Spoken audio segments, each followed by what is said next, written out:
video kali ini kita akan membahas tentang perjalanan Paulus yang kedua. Kemana aja sih Paulus melakukan pelayanan di perjalanan yang kedua ini? Kita akan membahas di dalam perjalanan misi Paulus yang kedua. Pada perjalanan Paulus yang kedua, Paulus tidak lagi bersama dengan Barnabas. Ia berpisah dengan Barnabas karena Barnabas ingin membawa serta Yohanes Markus dengan mereka. Namun, Paulus menolak pendapat Barnabas tersebut. Alasan yang diutamakan oleh Paulus adalah karena Yohanes Markus tidak setia dalam pelayanannya yang pertama.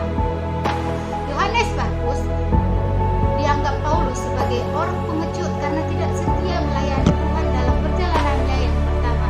Namun, Barnabas menolak hal tersebut. Ia ingin membawa Yohanes Markus untuk melayani bersama mereka karena menurut Barnabas, orang yang melakukan kesalahan perlu diberi kesempatan untuk yang kedua kalinya memperbaiki kesalahannya. Paulus menolak hal tersebut. Pada perjalanan Paulus ia akan melakukan perjalanan kembali ke Galatia.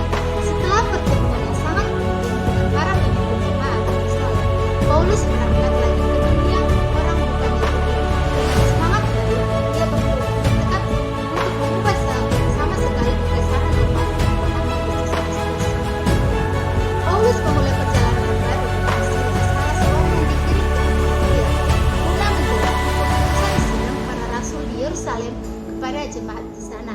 Ini dapat kita temui dalam Kisah Para Rasul 19 ayat 10 sampai 12. Hal pertama yang dilakukan Paulus dalam perjalanan yang kedua adalah mengunjungi kembali beberapa jemaat yang telah didirikannya di Galatia.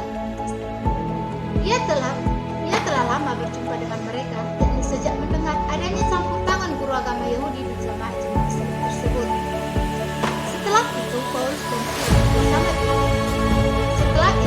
dan Silas bersama Timoteus telah bergabung dengan mereka dan Paulus telah melintasi Frigia dan Galatia.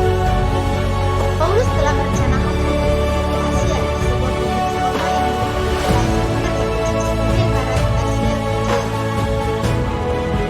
Yang kedua yaitu kota Filipi. Kota pertama para rasul koloni Roma. Sebagian besar dihuni oleh prajurit-prajurit pensiunan Roma.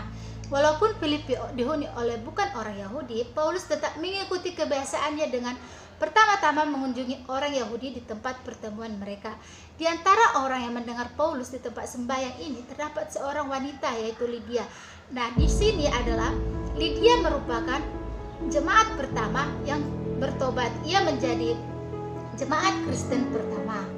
Di kota Filipi, Paulus menyembuhkan wanita dari roh tenungnya dalam nama Kristus. Ini tertulis dalam Kisah Para Rasul 16 ayat 16 sampai 18. Tuan-tuannya menjadi begitu marah sehingga mereka menuduh Paulus dan Silas menimbulkan kekacauan karena mengajarkan adat istiadat yang tidak boleh dituruti oleh orang Romawi. Ini tertulis dalam Kisah Para Rasul 16 ayat 19 sampai 21. Nah, dalam selanjutnya Paulus dipenjara. Tuduhan-tuduhan membangkitkan kekacauan umum pasti akan menyebabkan penguasa Roma bertindak. Akhirnya Paulus dan Silas dicambuk dan dipenjarakan. Pada malam itu terjadi gempa bumi yang sangat hebat sehingga semua pintu di penjara terbuka. Walaupun mereka mempunyai kesempatan untuk lari dari penjara, namun mereka memutuskan untuk tetap di tempat dan memuji Tuhan. Kepala penjara sudah siap membunuh diri karena ia yakin para tahanan-tahanan termasuk Paulus sudah berpindah. Namun Paulus tidak melarikan diri. Hal tersebut membuat kepala penjara bertobat dan dia menjadi agama Kristen karena percaya bahwa Yesus Kristus itu sungguh luar biasa. Pada saat di sini, Lukas tinggal di Filipi untuk menguasai untuk mengurus orang-orang Kristen. Mereka datang dari semua lapisan masyarakat dan anggota-anggota termasuk pedagang terkemuka setempat. Kota-kota berikut yang dikunjungi Paulus, Silas dan Timoteus dilukiskan sebagai orang-orang yang mengacaukan seluruh dunia. Ini tertulis dalam Kisah Para Rasul 17 ayat 6. Kota keempat yaitu Athena. Paulus tiba di Athena, pusat intelektual dunia purba. Pada zaman Paulus, kota tersebut tidak lagi memiliki kekuasaan politik seperti sedia kala, tetapi merupakan kota perguruan tinggi dan banyak orang muda dari Roma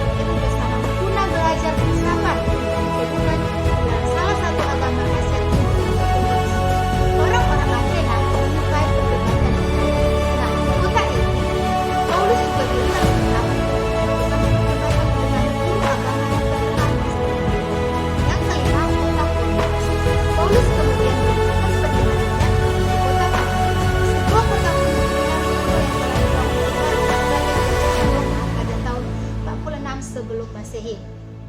Kota ini merupakan pusat perdagangan yang makmur, namun mempunyai nama buruk karena mengizinkan segala macam kejahatan. Kota ini menyimpan banyak kejahatan. Inilah yang membuat Paulus menjadikan kota Korintus sebagai markas besar kegiatan pelayanannya selama 18 bulan. Yang keenam, kita akan membahas tentang surat-surat Tesalonika. Tidak lama setelah Paulus tiba di Korintus, Silas dan Timotius yang tinggal di Tesalonika datang dengan berita tentang jemaat di situ. Dalam jangka waktu 6 bulan setelah pertobatan mereka, orang Kristen di Tesalonika telah memenuhi tanggung jawab mereka sebagai orang Kristen. Masalah lainnya mungkin adanya kasus percabulan, masa depan, dan keempat, menghayati hidup Kristen. Yang kedua adalah surat 2 Tesalonika. Yang pertama adalah jemaat dan musuh-musuhnya. Di sini dibahas bahwa jemaat Kristen mendapati musuh-musuh mereka, yaitu agama Yahudi. Yang kedua, jemaat dan masa depan. Paulus menulis surat ini dan berkata bahwa masa depan untuk orang Kristen memang benar-benar ada. Yang ketiga, jemaat dan masyarakat. Jemaat tidak akan pernah terlepas dari masyarakat, artinya jemaat akan melayani masyarakat juga. Yang terakhir adalah kesimpulan. Apa kesimpulan yang saya ambil dari perjalanan Paulus yang kedua ini, yaitu adalah kita tidak boleh menyerah dalam melakukan perjalanan tentang pemberitaan Injil. Di Tesalonika, Paulus dituduh dan dipenjarakan, namun ia tidak menyerah. Dia yakin dan percaya bahwa dia dapat memberitakan Injil. Hal tersebut juga sama dengan kita. Memberitakan Injil tidak hanya untuk orang lain saja, tapi kita percaya Injil benar-benar ada dalam diri kita. Nah, itu yang dapat saya sampaikan untuk di video kali ini. Jangan lupa untuk like, komen, dan subscribe. Terima kasih. Mari berbagi dengan cara sederhana. Love you.